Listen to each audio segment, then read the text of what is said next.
The Tantec OzoneTEC system has been adopted by many of the roto-molding companies in the industry to help ensure proper foam adhesion of the roto-molded products.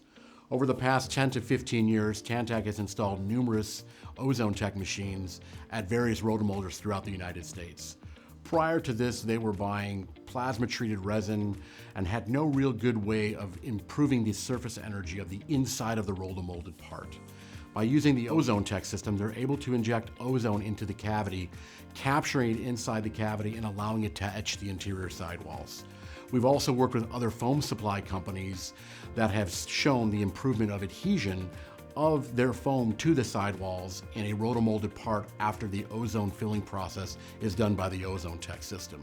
More and more roto-molding applications are looking for better foam adhesion to their sidewalls because of the strenuous environments they're put in, exposed to the sun, cold temperatures, high temperatures. Many of the roto-molders in the industry have purchased the OzoneTEC system to improve the quality and overall performance of their roto-molded products.